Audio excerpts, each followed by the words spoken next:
There are many types of buildings in Tampa, Florida, but among the high-rises there's a fair representation of postmodern architecture, symbolic of cities around the world where postmodernism and post-secularism is starting to dominate. The challenge of urban mission, that and much more coming up next.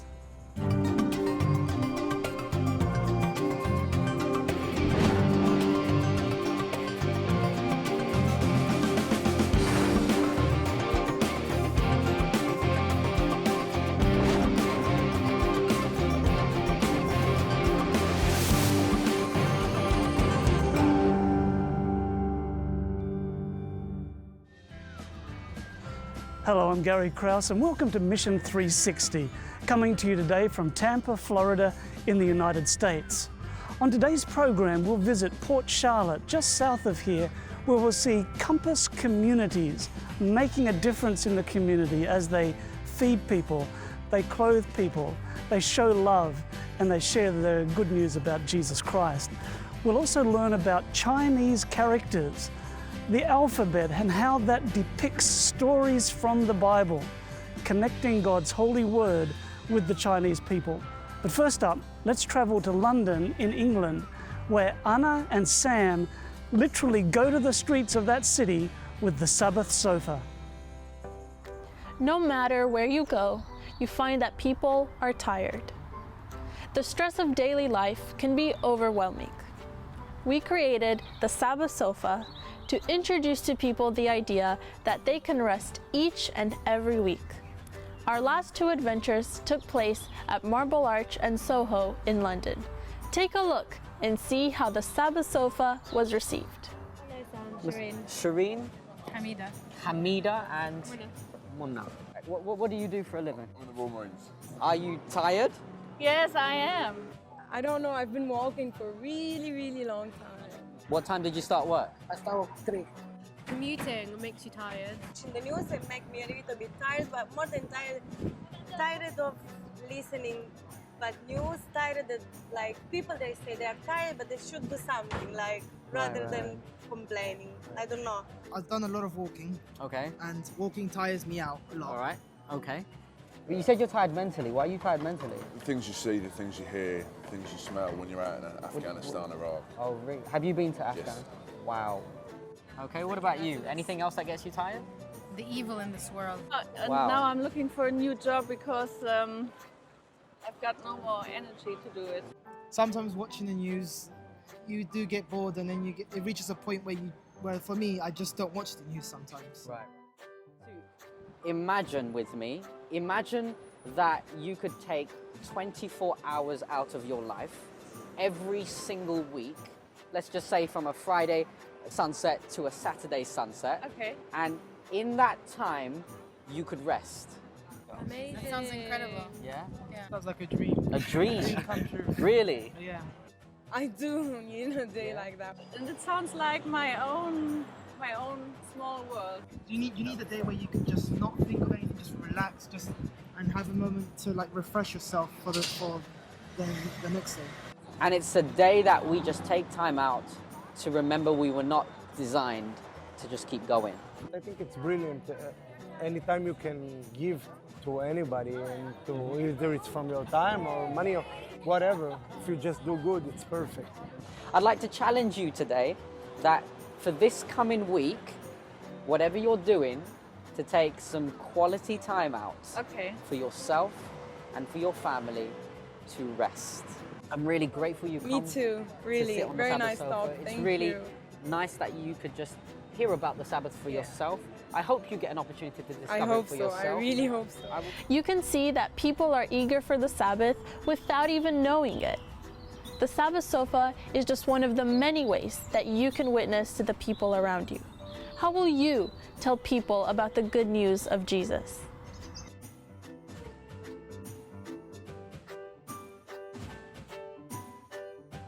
On this program, we talk a lot about church planting, and my guest is Pastor Anthony Wagner-Smith, who is a church planter.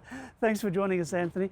You know, we talk about church planting. What is that exactly? How would you describe it? Sure. Well, when people hear that someone is a church planter, like I am, they often ask you two questions. when does the church meet and where is the church? Right. So most people think of a church or a new church in terms of a program that meets once a week. And so as Adventists, it meets once a week on the Sabbath, and they think of it in terms of a worship service. But really a church plant is where you plant the gospel before you start a worship service. So in my ministry, we do 3 things before we start worshiping on Sabbath with new churches. We do discipleship with our core team, really going through what the gospel is and how it changes our everyday life. We also do visioning and prayer so that we have a vision for the plant and a DNA and a strategy. And then a third thing is community involvement. So I'm hanging out with my neighbors, bringing other people along so that it's not just teaching and talking, but it's believing and walking in our everyday life. Right, so it's not all about inviting people to a building for a worship service. You're talking about, now, people will say, well, this is all very good in theory, but I don't have the time for community involvement. What do you say? Yeah, if someone tells me they don't have the time, I would say you misunderstand the gospel. Because the gospel is not about clearing your schedule to do additional church stuff. It's about being intentional in the rhythms of life that you already live. So for example, here in Tampa, where we're shooting this video, there's some high rises and the hockey theater's right over here, the hockey stadium. And many people I work with enjoy hockey. And so they say, well, I don't have time, but they have time for hockey. Right. So I encourage them, invite your unchurched neighbor to the hockey game with you and invite them into the rhythm of your life rather than feeling like you can no longer go to hockey as a Christian to make space to do quote-unquote church stuff. Right, and so we have 3 meals a day, and so instead of eating it by ourselves, we invite someone to share the meal with us. Exactly.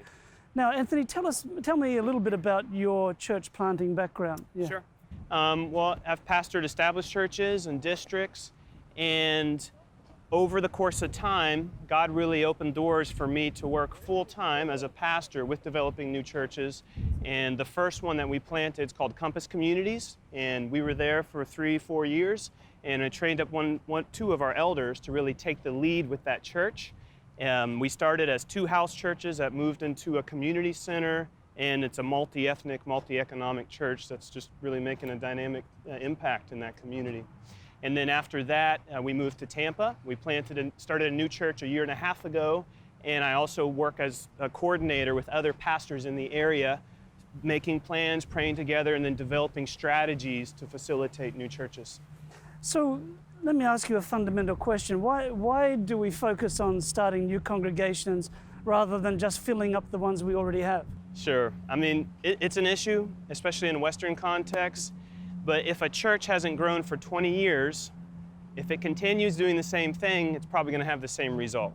Right. So if that church will intentionally plant, the kingdom is extended, and the Seventh-day Adventist Church has a greater impact. And the research shows it impacts the church that plants effectively, not every time, but the majority of times. So it's really, you have to give in order to receive. And if we have closed hands, the gospel says we're not going to grow, we're not going to receive. Right. And when a leader says to me, well, we're going to fill up our existing churches first, I say, how's that been working for you? Right. Yeah. So now tell me, how has this focus on community ministry touched some people's lives? Can you give me an example? Sure, absolutely. There's so many, but for me, it's all about living a missional lifestyle. And so I can not only talk to other people about using their gifts, but I have to use mine. Right. And so one of the things that God's given me is a passion for exercise and sports. And so I actually teach a cycling class through a local gym where I live, and met a young man, got connected with him, connected with others in the church and the community. And that man had been through some pretty crazy stuff in his life, but as a result of forming friendships, getting involved with our discipleship and everything else, he eventually gave his heart to Christ and was baptized. Before he was baptized, he told me, I don't know how to swim. And I said, that's okay. It's just going to be waist deep water. We had done it in a pool at someone's house. And when I baptized him, he went under the water and he came out of my grasp, swam to the deep end. Then he popped up and looked at me and said, fooled you. Oh, no. So there's a great party going on when people give their hearts to the Lord. There's another lady. We really emphasize belonging before believing. And so when it comes to the proclamation of the Bible, you have to be a committed Seventh-day Adventist and a member if you're going to be teaching, small groups, working with kids. But other ministries, people can get involved. And so we had a lady who's a professional lady. Our current church plant's in an affluent area.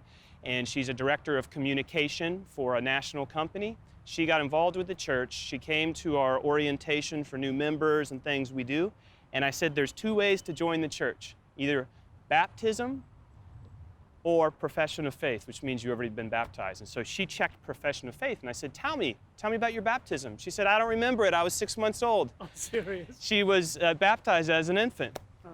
But she was so committed to our church and to the vision that she was all in on it. So she had to be studied with, and one of our leaders, we study with her and help her understand our doctrines and be committed to our message. Church planting is not about moving away from the message that we've been given as a Seventh-day Adventist church, but it illustrates how people get involved, they feel comfortable, they're connected, and then our doctrinal prophetic understanding is part of that growth and part of that experience. So as we see increasing secularism, where we see people don't have a background in Christianity, this becomes increasingly important. Absolutely, and another quick example of how it's important in a secular context, I want to show people, and I want them to change in their understanding of thinking of church as a worship service, to thinking of service as worship. Yes. And so it's quite common that we cancel our worship service on Sabbath and then we go into the community to worship through service. And so we developed partnerships and practical service days in our area code that we live in, and that's a key way that we invite our neighbors to come with us and to serve alongside of us. Fantastic. Anthony, thank you so much for sharing with us. It was an honor, thank you. And after this break, more stories, more mission.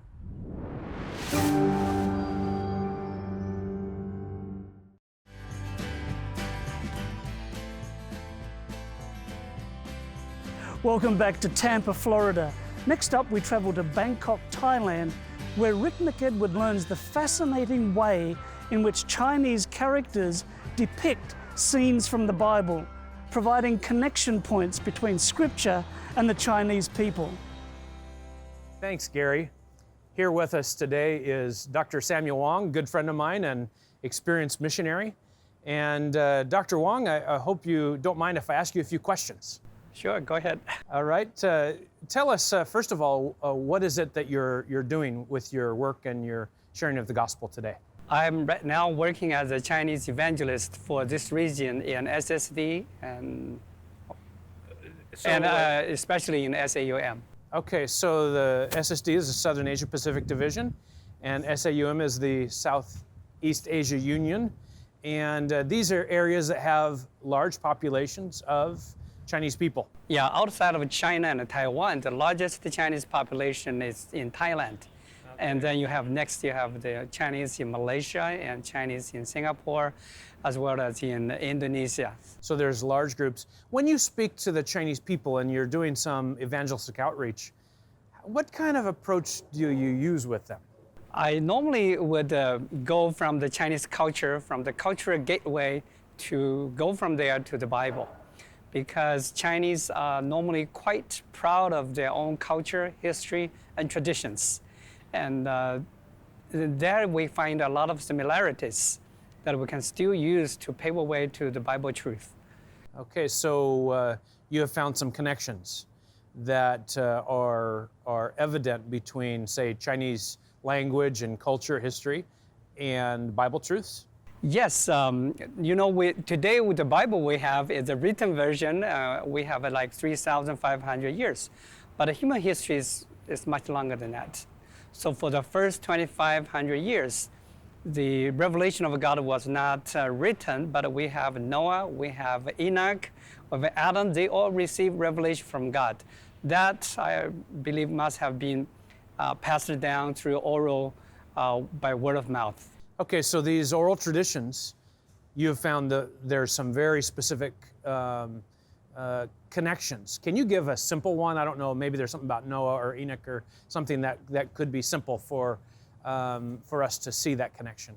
Probably the easiest one we can see is in the Chinese characters. The inventors of these characters may have known the stories in the Bible. For instance, the word for boat, you find a boat with 8 persons in it. And another word, let's say, about restrain and control yourself. It is a tree in the middle, and then there's a mouse there. And it seems to indicate that the only thing you need to restrain yourself is not use your mouth to touch anything from that tree. So referring back to the Garden of Eden and the choice between taking, the mouth taking and not taking, right? Right, and then another word is there's two mouths and two hands picking from that tree, and that's the word for to die. And, oh wow, interesting. And of course the boat with the 8 would have maybe potentially refer to Noah and the 8 people on the ark. That could be a way that the early inventors of the Chinese people wanted to keep the stories they know in the character writings to pass it down. Very interesting. Yeah. So when you share these kind of things, are people surprised? They are, I think the feelings are mixed. They are first surprised, and then they feel very privileged. And there's so much information, not only in their writings, and they can also see, like in our other traditions, even in Confucius' teachings, you can find almost all the major teachings, like love God and love people. And he prophesied about the holy man is going to come to rule the world with the principle of love. And those are very similar to the Bible teachings. So in some ways there is an affirmation of cultural heritage at the same time teaching biblical truth. Yes, so in order not to make the Chinese feel like Christianity is a foreign religion, and we find the pieces and from here and there in the Chinese culture tradition, so it will be a natural way to lead them to the complete Word of God. I want to just ask a personal question. I know your personal story. We only have just a very short time. How did God bring you from where you were up into the place now where you're kind of a world-known evangelist among the Chinese people? Well, I don't think I'm well known, but I was born in a very humble farm and grown up in a communist China. The turning point for me was at the Tiananmen Square students movement. National students all have a part in this movement. But I didn't find the answer. Then I shifted to a spiritual movement, which is known as the Hare Krishna movement. Which is sort of a branch of Hinduism. It's a branch of Hinduism. It's very much contextualized to the Western version of it.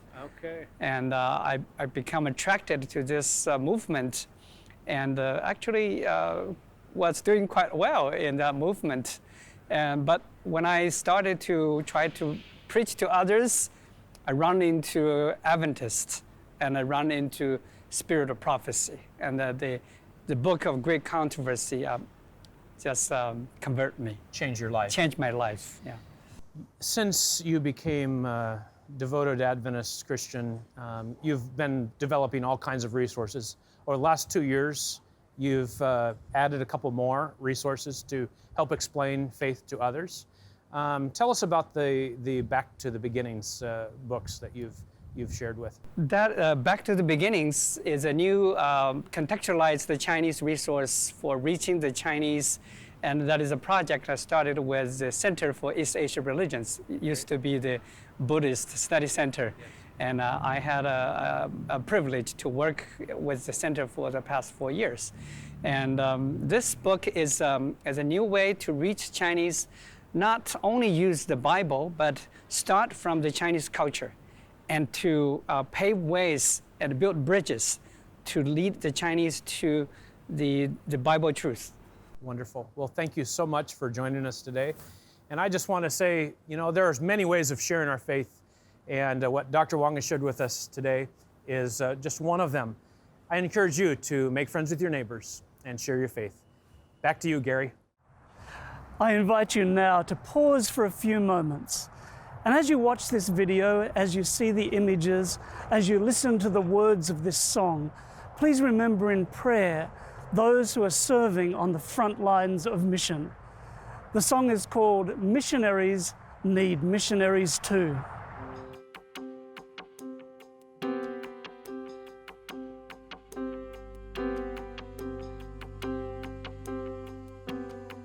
Somewhere on this earth, in the heart of a foreign land, a family with a passion is living their mission plan, bringing God's truth to a hungry, thirsty tribe.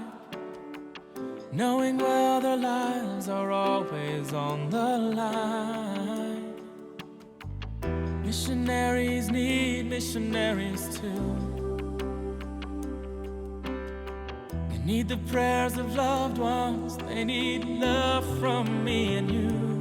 And when they just like Christ make the ultimate sacrifice, someday in heaven they'll thank you, 'cause you're a missionary too.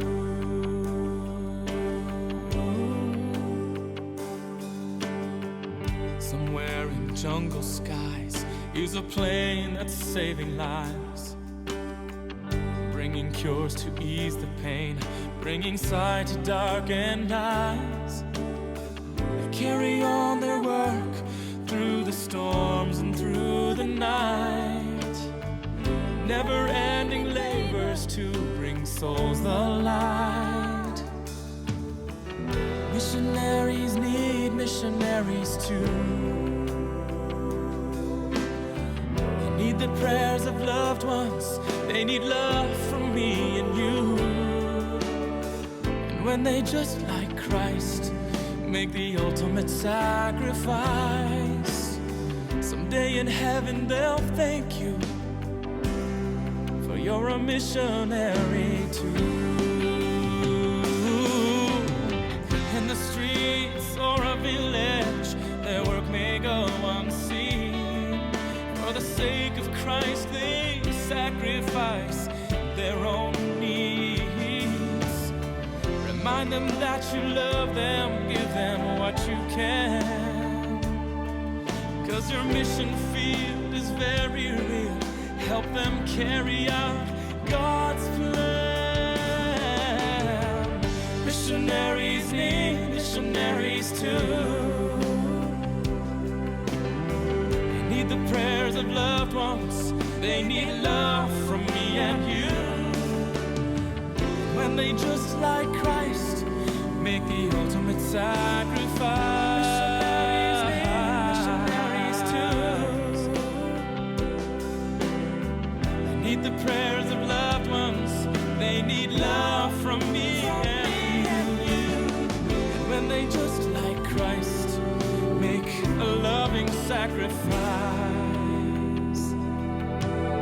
someday in heaven they'll thank you for the things your prayers have brought them through. And your mission is accomplished. Oh, thank you. You're a missionary too. You're a missionary too. You're a missionary too.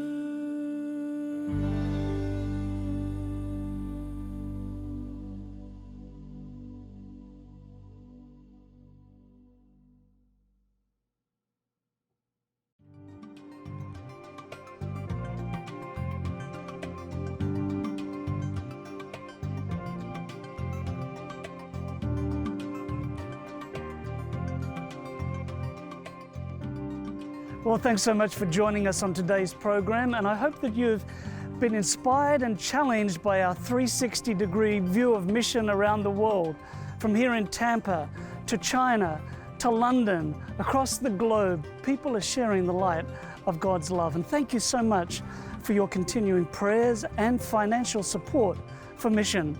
Before we go, I'd like to send you a small free gift as a thank you for your continuing participation in mission. And I hope that you'll continue to pray for the frontline mission workers and for the unentered areas and unreached people groups of the world. For Adventist Mission, I'm Gary Krause, and I hope that you can join me next time right here on Mission 360.